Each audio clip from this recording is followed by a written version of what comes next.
बड़ी खबर आपको पटना सिटी से बताते हैं, जहां आगमकुआं थाना क्षेत्र के पहाड़ी संप हाउस के पास NH 30 पर बेलगाम बस से कुचलकर एक युवक की मौके पर ही मौत हो गई। घटना से गुस्साए लोगों ने सड़क पर उतरकर जमकर हंगामा मचाया। गुस्साए लोगों ने जहां बस को आग के हवाले कर दिया, वहीं 12 से ज्यादा गाड़ियों में तोड़फोड़ करते हुए उन्हें भी आग के हवाले कर दिया। गुस्साई भीड़ ने पुलिस की 3 गाड़ियों में भी आग लगा दी और इस दौरान आक्रोशित लोगों ने कवरेज करने गए मीडिया कर्मियों को भी निशाना बनाते हुए जमकर उनकी पिटाई कर दी। इस दौरान गुस्साए लोगों ने पुलिस टीम पर भी जमकर पथराव किया। लगभग 1 घंटे तक इलाके में अफरा तफरी का माहौल कायम रहा। आगजनी हंगामे की सूचना मिलते ही विभिन्न थानों की पुलिस ने मौके पर पहुंचकर काफी मशक्कत के बाद उपद्रवियों को खदेड़ दिया। इस दौरान पुलिस को भीड़ को हटाने में काफी मुश्किलों का सामना भी करना पड़ा। सड़क जाम, आगजनी की सूचना मिलते ही सिटी SDO और पटना सिटी के अपर पुलिस अधीक्षक मौके पर पहुंचकर मोर्चा संभाले। इस दौरान अधिकारियों ने पुलिस की मदद से उपद्रवियों को सड़क से खदेड़ दिया। फिलहाल पुलिस ने हालात को नियंत्रित कर लिया है। घंटों से लगा सड़क जाम अब हट गया है। परिचालन धीमी गति से शुरू हो गया है। घटनास्थल से और अधिक जानकारी दे रहे हैं न्यूज 18 संवाददाता अमित कुमार। आज यहाँ पे माहौल काफी बिगड़ गया। लोगों ने बसें जला दी, पुलिस का पेट्रोल भी जला दिया गया है। क्या वजह था? वजह यह है कि यहाँ वैशाली कंपनी का बस है, जिससे आम यात्री का चापा पड़ गया है। इसके एवरेज में गांव वाले गुस्से में आके सारे ये बस को जला दिया गया है और प्रशासन पे भी थोड़ा सा प्रशासन का दबाव रहा। पब्लिक को मार रहे, पब्लिक प्रशासन को मार रहा है। यहाँ लोकल गांव का जनता लोग यही रहा। जाम लगने का कारण और ये चापा पड़ने का एक कारण भी है। इधर का रोड देखिए कितना छोटा रोड है और यहाँ पे गाड़ी का भार ज्यादा। एक आदमी की मौत हो गई थी, उसी को लेकर रोड जाम और जिस गाड़ी से उसको आग लगा दिया है। हम लोग अभी विधि व्यवस्था के बीच में सर बहुत सारे उपद्रवी थे। किस वजह से एक्सीडेंट हुई इसका? गाड़ियों से रोड क्रॉस हो रहा था तो गाड़ी से एक्सीडेंट हुआ, वो रोड क्रॉस कर रहा था। पहचान क्या मृतक की पहचान हो पाई है सर? हाँ, इसी गांव के रहने वाले हैं। अभी उसके लिए फर्दान होगा तो नाम पता पड़ा। सर बस के साथ पुलिस गाड़ी में भी आग लगा देते थे। हाँ, जो गाड़ी लगी हुई जो विधि व्यवस्था संधारण में हुआ था उसमें आग लगाया है, देख रहे हैं। बताया जा रहा है बस जिस बस को से एक्सीडेंट हुआ था उसको आग के हवाले किया गया। फायर ब्रिगेड की गाड़ी आई थी, उसमें कुछ क्षति हुई है, दूसरी गाड़ी आ रही। कितने इंजर्ड हुए थे अभी कुछ नहीं बता सकते हैं। धनबाद से बड़ी खबर मिल रही है। छाताबाद में हुआ है बड़ा भूधसान। करीब 12 घर जमींदोज हो गए। 2 मंजिला घर जमीन में समा गया। बड़े क्षेत्रफल में जमीन फटी है। मौके पर अफरा तफरी का माहौल भी बन गया। घर के साथ जमीन में लोग समा गए और जिन लोगों को अभी निकाला भी जा रहा है। 12 लोग इसमें घायल हुए हैं। BCCL जिला प्रशासन के प्रति लोगों में भारी आक्रोश देखने को मिल रहा है। कतरास थाना क्षेत्र की एक घटना बताई जा रही है।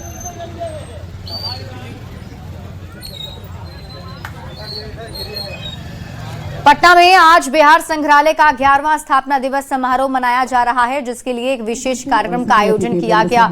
समारोह में CM सम्राट चौधरी पहुंचे। कार्यक्रम को संबोधित करते हुए CM सम्राट चौधरी ने कहा कि बिहार संग्रहालय की PM ने भी तारीफ की थी और इस संग्रहालय के माध्यम से बिहार की धरोहर सुरक्षित है। ग्लोबल साउथ शेयरिंग हिस्ट्रीज, इसका लोकार्पण आप सब देख रहे हैं और बिहार के लिए गौरव की बात है कि जिसने इस भारत को एक स्वर्णिम काल दिया, उसको दिखाने के लिए जो संग्रहालय या म्यूजियम बनाने की आवश्यकता थी, उसको इस जमीन पर उतारने का काम तत्कालीन मुख्यमंत्री नीतीश कुमार जी ने किया। और जब स्वयं प्रधानमंत्री जी भी आए थे, आदरणीय प्रधानमंत्री नरेंद्र मोदी जी जब आए तो म्यूजियम में लगभग 1.5 घंटा तक चीजों को देखने का काम किया और कहा कि ये वर्ल्ड क्लास का म्यूजियम इस बिहार की धरती पर स्थापित हो गया। हमको वो दिन याद है जब इसकी शुरुआत आदरणीय तत्कालीन मुख्यमंत्री नीतीश कुमार जी ने किया था। कई लोगों ने कई तरह की कंट्रोवर्सी किया, इतने महत्वपूर्ण जगह पर यह बन गया। लेकिन जैसा हमारे माननीय मंत्री जी ने बताया आपको कि बुद्धा स्मृति पार्क भी आप जाएंगे तो लगेगा कि दुनिया से अलग हम किसी स्थान पर आ गए। आज बिहार के पथ निर्माण विभाग और नाबार्ड के बीच समझौता ज्ञापन यानी एमओयू पर साइन किया गया। कार्यक्रम में मुख्यमंत्री सम्राट चौधरी भी शामिल हुए। ये एमओयू राज्य में सड़क और पुल के बुनियादी ढांचे को मजबूत करने के लिए 21,000 करोड़ रुपए का दीर्घकालिक वित्त पोषण है। ये समझौता अगले 20 सालों के लिए किया गया है।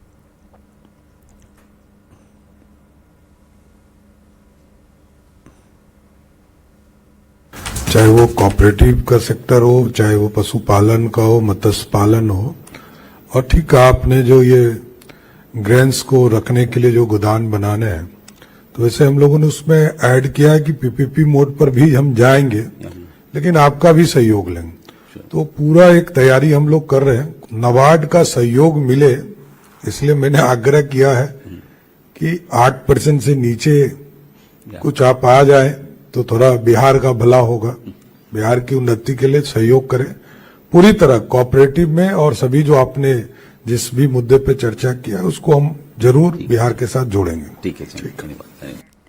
बिहार के मखाने के लिए आज एक ऐतिहासिक दिन रहा। पटना के बिहटा स्थित औद्योगिक क्षेत्र से 7 कंटेनर ट्रकों में करीब 25 टन मखाना ऑस्ट्रेलिया के लिए रवाना किया गया। बिहार सरकार के कृषि मंत्री विजय कुमार सिन्हा ने इन कंटेनरों को हरी झंडी दिखाकर रवाना किया है। यह पहली बार है जब बिहार से सीधे ऑस्ट्रेलिया के लिए मखाने का निर्यात किया गया। कृषि मंत्री विजय कुमार सिन्हा ने कहा कि ये बिहार के लिए गौरव का पल है।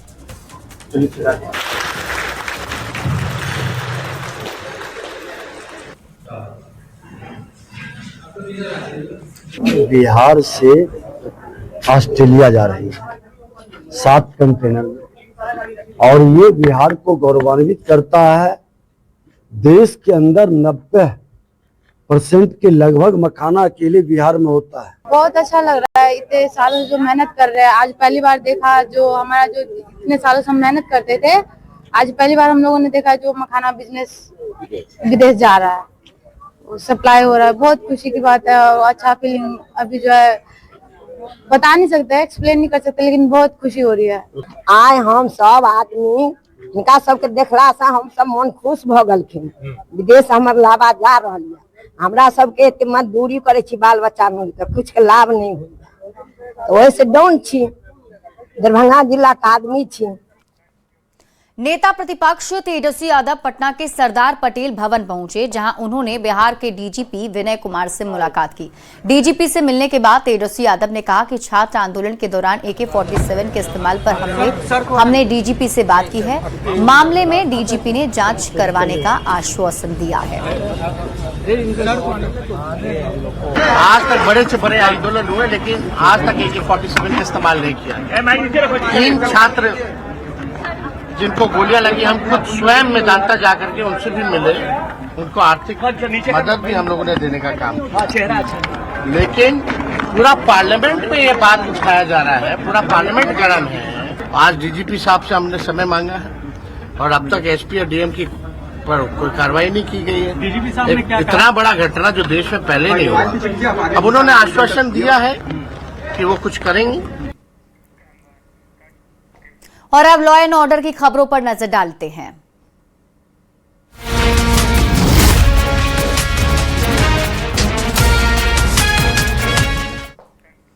बड़ी खबर बेगूसराय से है, जहां निगरानी विभाग ने बड़ी कार्रवाई करते हुए सदर अंचल कार्यालय में कार्यरत क्लर्क सोनू कुमार को गिरफ्तार किया है।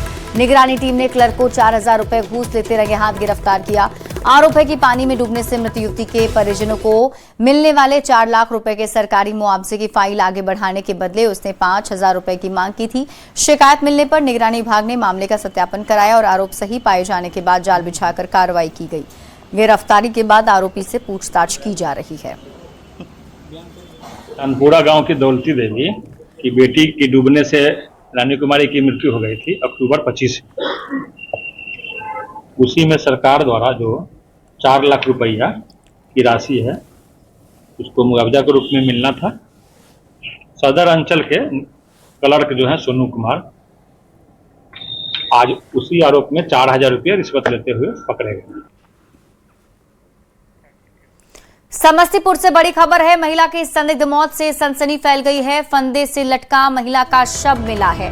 पति से पैसे को लेकर विवाद हुआ था और अब तक सही कारणों की जानकारी सामने नहीं आई है। शिवाजी नगर के हथौड़ी के बल्लीपुर गांव की घटना है। मामले की जांच में पुलिस की टीम जुटी हुई है। लाश नहीं देखा, 30,000 रुपये मांग रही थी, तो 30,000 रुपये मांग रही थी। हम कहे अभी तुमको लेकर आया, तो अभी 30,000 रुपया हम कहाँ से देंगे? तो 30,000 रुपया अभी हम कहाँ से देंगे? इसको 9 तारीख को पिछले महीना में हम लाए थे, 10 को यहाँ आए मुहूर्त करने के लिए, इसको लाए थे बच्चे को। तो हम कहे अभी देखो हमारे हाथ पर पैसा नहीं है, हम अभी कहाँ से देंगे? कहा नहीं 30,000 दो, 30,000 दो। 30,000 कहे हम नहीं देंगे। इसी बात पर ये जो है सो कहे नहीं तुमको तो देना ही पड़ेगा। उठ के हम चले गए। 8 सवा 8 बीच में करीब हमको ये फोन गया यहाँ से, ऐसे से बात हो गया, से जल्दी आओ। हम आए तो देखे यहाँ 2-4 आदमी सब था, ये सब इसको नीचे सब उतारे थे। सुने कि देखे तो इसको फांसी लगा हुआ था। और अब देश दुनिया की खबरों पर नजर डालते हैं।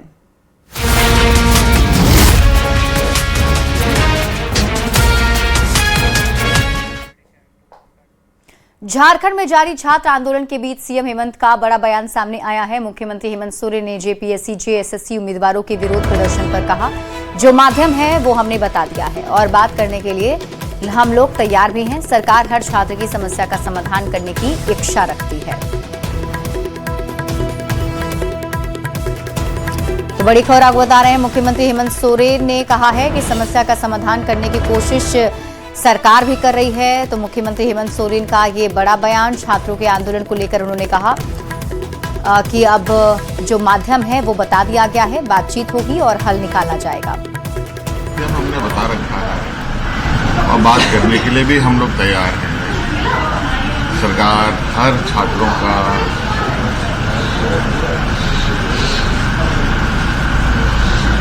जो उनकी समस्या है उसको जानने की इच्छा रखती है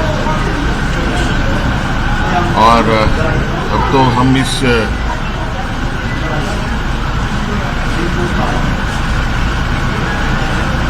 जो छात्रों की इच्छा है उस इच्छा को हम जयपाल सिंह स्टेडियम से बाहर तक ले जाने की कोशिश करें। पूरे राज्य की जो हमारे छात्र छात्राएं हैं जो इस संबंध में अपने विचार रखते हैं वो अपनी राय दे सकते हैं और एक मजबूत और बड़े रिफॉर्म के साथ आगे हम लोग। भारत ने रक्षा क्षेत्र में एक और बड़ी उपलब्धि हासिल करते हुए मध्यम दूरी की बैलिस्टिक मिसाइल अग्नि 4 का सफल परीक्षण किया है। यह परीक्षण उड़ीसा के चांदीपुर स्थित इंटीग्रेटेड टेस्ट रेंज में किया गया। परीक्षण का संचालन रणनीतिक बल कमान की निगरानी में हुआ है, जिसमें मिसाइल के सभी परिचालन और तकनीकी मानकों को सफलतापूर्वक परखा गया। अग्नि 4 2 चरणों वाली ठोस ईंधन से चलने वाली बैलिस्टिक मिसाइल है, जिसकी मारक क्षमता करीब 4000 किलोमीटर तक बताई जाती है। ये मिसाइल परमाणु हथियारों के साथ साथ पारंपरिक हथियारों को भी ले जाने में सक्षम है।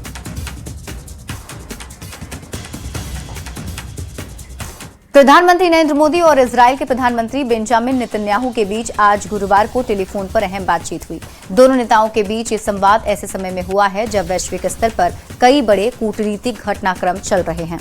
इस बातचीत के दौरान दोनों देशों के बीच आपसी रिश्तों को और मजबूत करने पर जोर दिया गया। बातचीत की शुरुआत में दोनों नेताओं ने Bharat Israel special strategic partnership की प्रगति की समीक्षा की और उन्होंने इस बात पर संतोष जताया कि दोनों देशों के रिश्ते लगातार आगे बढ़ रहे हैं। इस फोन कॉल के दौरान द्विपक्षीय मुद्दों के अलावा पश्चिम एशिया में चल रहे हालिया घटनाक्रमों पर भी विस्तार से चर्चा हुई। देखिए, पूरा देश इस वक्त मानसून की मार झेल रहा है। राजधानी दिल्ली और पूरे दिल्ली एनसीआर में बारिश ने हालात बेकाबू कर दिए हैं। एक तरफ दिल्ली के दुर्गा विहार में सड़कें पानी में डूबी नजर आ रही हैं, तो नोएडा में पानी के तेज बहाव के बीच एम्बुलेंस तक फंस गई है। गुरुग्राम में भी हालात कुछ ऐसे ही हैं, जहां कई सड़कें तालाब में तब्दील हो चुकी हैं।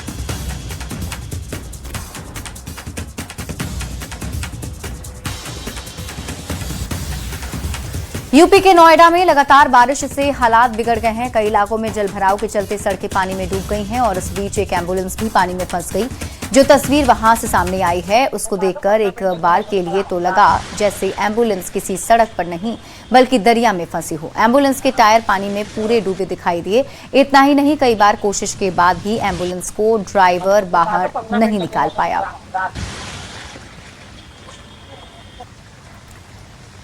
देश के अलग अलग हिस्सों में लगातार हो रही बारिश अब लोगों के लिए आफत बनती जा रही है। पहाड़ों से लेकर मैदानी इलाकों तक भारी बारिश और उफनती नदियों ने जनजीवन को बुरी तरह प्रभावित कर दिया है। इसी बीच उत्तराखंड के चमोली से तस्वीर आई है जिसमें लोग जान जोखिम में डालकर सैलाब पार करने को मजबूर हैं। वहीं उत्तरकाशी में तेज बहाव के बीच जानवर फंस गए जिन्हें सुरक्षित निकालने की कोशिशें जारी है। हरिद्वार में बढ़ते जलस्तर की वजह से कई घाट डूब गए। वहीं हिमाचल के शिमला में भी उफनती नदी के बीच लोगों को आना जाना पड़ रहा है। उधर बेतिया में गंडक नदी का जलस्तर लगातार बढ़ रहा है जिससे नदी किनारे से इलाकों में बाढ़ का खतरा गहरा गया है।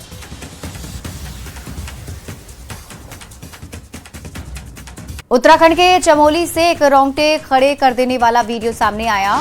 वहां उफनती नदी को दो लोग पार करते हुए दिखाई दिए। नदी का बहाव इतना तेज था कि जरा सी चूक और उनकी जान पर बन सकती थी। इसकी परवाह किए बिना दोनों ही एक दूसरे का हाथ पकड़ और एक डंडे की मदद से सैलाब को पार करते दिखाई दिए। बता दें कि मुसलधार बारिश से उत्तराखंड में नदी और नाले उफान पर हैं। वहीं किसी जगह पुल पर नदी बह रही है जिसकी वजह से कई इलाकों का एक दूसरे से संपर्क भी टूट गया है। ऐसे में लोगों के पास उफनते नदी और नालों को पार करने के सिवाय कोई चारा नहीं बचा है। उत्तराखंड के उत्तरकाशी में उस वक्त हड़कंप मच गया जब यमुना नदी के तेज बहाव में 10 से 12 जानवर फंस गए और उन्हें बाहर निकलने का कोई जरिया नहीं मिला क्योंकि पानी का बहाव इतना तेज रहा कि वो किसी खिलौने की तरह बहते चले गए। सैलाब में गायों के फंसने की जैसे ही खबर लोगों को मिली वहां अफरा तफरी मच गई और उन्हें बचाने के लोगों ने कवायद भी शुरू कर दी। नदी के तेज बहाव के बीच से दमकल विभाग की टीम ने जान जोखिम में डालकर पूरी सावधानी के साथ एक एक करके सभी गाय और बैलों को सुरक्षित बाहर निकाल दिया। तो हिमाचल के शिमला में भी भारी बारिश से पहाड़ों से सैलाब बह रहा है। कई जगहों पर सड़कें पानी में डूबी हैं तो कहीं लैंडस्लाइड ने लोगों की मुसीबतें बढ़ा दी है। एक जगह पहाड़ी से अचानक सैलाब जैसा तेज पानी सड़क पर उतर आया। हैरान करने वाली बात यह रही कि कई गाड़ी वाले जान जोखिम में डालकर इसी तेज बहाव के बीच अपनी गाड़ियां निकालते नजर आए। वहीं प्रशासन लोगों से सतर्क रहने और तेज बहाव वाले रास्तों से दूर रहने की अपील भी कर रहा है। तस्वीरें भी आपको टीवी स्क्रीन पर दिखा रहे हैं जहां आप देख सकते हैं पहाड़ों से किस तरीके से सैलाब बरसता हुआ नजर आ रहा है। और अब बात पंजाब के लुधियाना की करते हैं जहां किचलू नगर इलाके में सड़क धंसने की हैरान करने वाली तस्वीरें सामने आई। मुख्य सड़क अचानक धंसने से करीब 20 फीट गहरा और 30 फीट चौड़ा गड्ढा बन गया है जिससे इलाके में दहशत भी फैल गई। सड़क के किनारे बने एक मकान पर भी खतरा मंडराने लगा। घटना के बाद से प्रशासन ने एहतियातन डीएमसी रोड की ओर जाने वाले मुख्य मार्ग को पूरी तरह बंद कर दिया है। वहीं प्रभावित मकान में रहने वाले सभी लोगों को सुरक्षित बाहर निकाल लिया गया। केरल के त्रिशूर से सड़क हादसे का एक खौफनाक वीडियो सामने आया है। यहां तेज रफ्तार एक निजी बस बेकाबू होकर कई वाहनों को टक्कर मारती हुई मकान की बाउंड्री वॉल को तोड़कर सीधे घर के लॉन में पलट गई। हादसे का वीडियो अब सोशल मीडिया पर तेजी से वायरल भी हो रहा है। वीडियो में भी आप देख सकते हैं किस तरीके से यहाँ कहर बरपता हुआ नजर आ रहा है और पानी का ये सैलाब जो बिल्कुल खौफनाक है, डरा देने वाला है।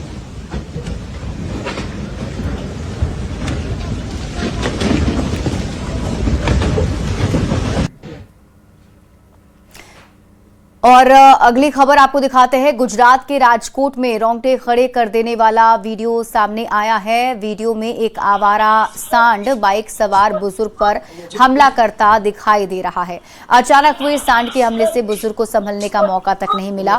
जिस वक्त सांड ने उन पर हमला बोला, बुजुर्ग सड़क से गुजर रहे थे। अचानक सांड ने हमला कर दिया जिससे वो सड़क पर बाइक समेत गिर गए। उनके सिर में गंभीर चोट आई है। इसके बाद वहां अफरा तफरी भी मच गई। आनन फानन में लोग उन्हें अस्पताल लेकर पहुंचे।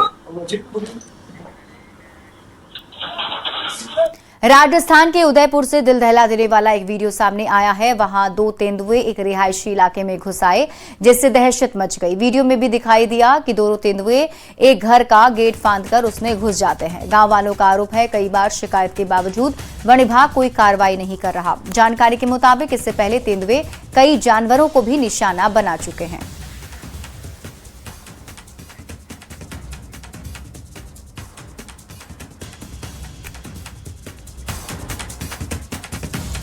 और अब बात कारोबार की खबरों की करते हैं।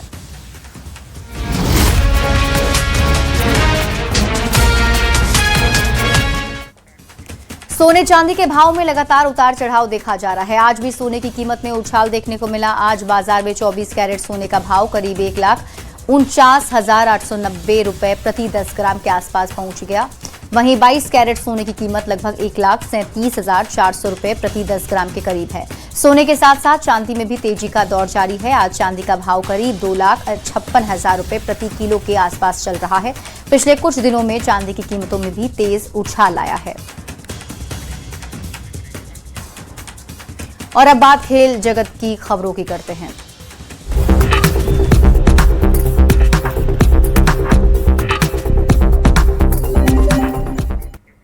दिल्ली के तालकटोरा स्टेडियम में 1 अगस्त से 4 अगस्त तक हुए अर्निश वर्ल्ड चैंपियनशिप में भारत की तरफ से खेलते हुए बिहार के खिलाड़ियों ने बेहतर प्रदर्शन किया है।